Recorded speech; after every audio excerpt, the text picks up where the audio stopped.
ಮೈಸೂರು ಒಂದು ಪರಿಸರ ಸ್ನೇಹಿ ನಗರವಾಗಿ ತನ್ನ ಹೆಸರನ್ನ ಗಟ್ಟಿಗೊಳಿಸಿಕೊಂಡಿದೆ.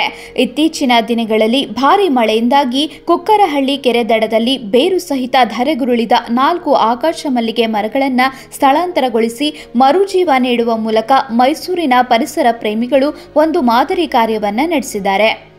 ಈ ಕಾರ್ಯಕ್ಕೆ ಸ್ಥಳೀಯ ಜನರಿಂದ ಮಾತ್ರವಲ್ಲದೆ ಸಾಮಾಜಿಕ ಜಾಲತಾಣಗಳಲ್ಲೂ ವ್ಯಾಪಕ ಮೆಚ್ಚುಗೆ ವ್ಯಕ್ತವಾಗಿದೆ.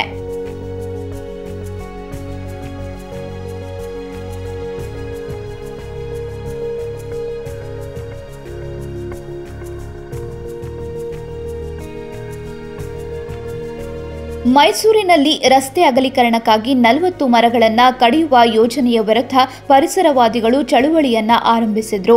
ಈ ಚಳುವಳಿಯ ಬೆನ್ನಲ್ಲೇ ಭಾರಿ ಮಳೆಯಿಂದ ಕುಕ್ಕರಹಳ್ಳಿ ಕೆರೆ ದಡದಲ್ಲಿ 4 ಆಕಾಶ ಮಲ್ಲಿಗೆ ಮರಗಳು ಬುಡ ಸಮೇತ ಉರುಳಿರುವುದನ್ನು ಗಮನಿಸಿದ ಪರಿಸರ ಉಳಿವಿಗಾಗಿ ಕ್ರಿಯಾ ಸಮಿತಿ ಮತ್ತು ಹಸಿರು ಪಡೆಯ 30ಕ್ಕೂ ಹೆಚ್ಚು ಸದಸ್ಯರು ತಕ್ಷಣ ಕಾರ್ಯ ಪ್ರವೃತ್ತರಾದರು. ಮೈಸೂರು ವಿಶ್ವವಿದ್ಯಾಲಯದ ಕುಲಪತಿ ಹಾಗೂ ತೋಟಗಾರಿಕೆ ಇಲಾಖೆಯ ಅಧಿಕಾರಿಗಳೊಂದಿಗೆ ಮಾತುಕತೆ ನಡೆಸಿ ಈ ಮರಗಳನ್ನು ತೆರವುಗೊಳಿಸುವ ಬದಲು ಸ್ಥಳಾಂತರಗೊಳಿಸಿ ಮರು ನೆಡುವ ಪ್ರಸ್ತಾಪವನ್ನು ಮಂಡಿಸಿದರು.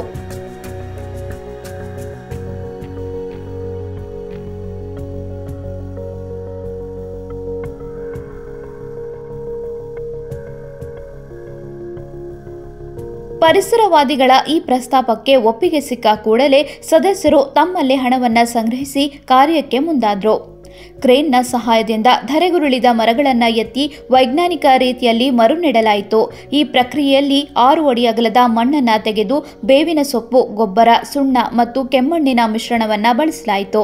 ಇದರಿಂದ ಮರದ ಕರಿದ ಕೊಂಬೆಗಳ ಜಾಗ ಕೊಳೆಯದಂತೆ ತಡೆಯಲಾಗಿದ್ದು ಮತ್ತೆ ಚಿಗುರಿಕೆಗೆ ಪೂರಕವಾದ ಪೋಷಕಾಂಶಗಳನ್ನು ಒದಗಿಸಲಾಗಿದೆ. ಈ ವೈಜ್ಞಾನಿಕ ವಿಧಾನವು ಮರಗಳಿಗೆ ದೀರ್ಘಕಾಲದ ಜೀವವನ್ನು ನೀಡುವ ನಿಟ್ಟಿನಲ್ಲಿ ಒಂದು ಪ್ರಮುಖ ಹೆಜ್ಜೆಯಾಗಿದೆ.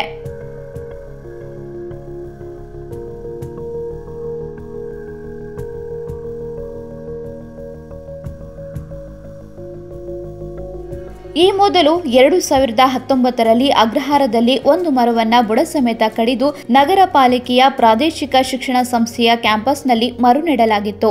ಆದರೆ ಸೂಕ್ತ ನಿರ್ವಹಣೆಯ ಕೊರತೆಯಿಂದ ಆ ಮರವು ಚಿಗುರಿಕೆಯನ್ನ ಕಾಣಲಿಲ್ಲ.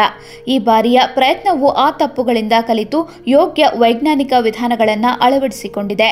ಪರಿಸರವಾದಿಗಳ ಈ ಕಾರ್ಯವು ಕೇವಲ ಮರಗಳನ್ನು ಉಳಿಸುವುದಕ್ಕಿಂತಲೂ ಮೀರಿ ಇತರೆ ನಗರಗಳಿಗೆ ಒಂದು ಮಾದರಿಯಾಗಿ ನಿಲ್ಲುವ ಸಾಧ್ಯತೆ ಇದೆ.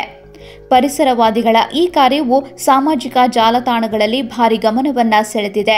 ಈ ಮಾದರಿ ಕಾರ್ಯವು ಯುವ ಜನರಲ್ಲಿ ಪರಿಸರದ ಬಗ್ಗೆ ಜಾಗೃತಿಯನ್ನ ಮೂಡಿಸುವ ಜೊತೆಗೆ ಇತರರಿಗೂ ಸ್ಫೂರ್ತಿಯಾಗಿದೆ.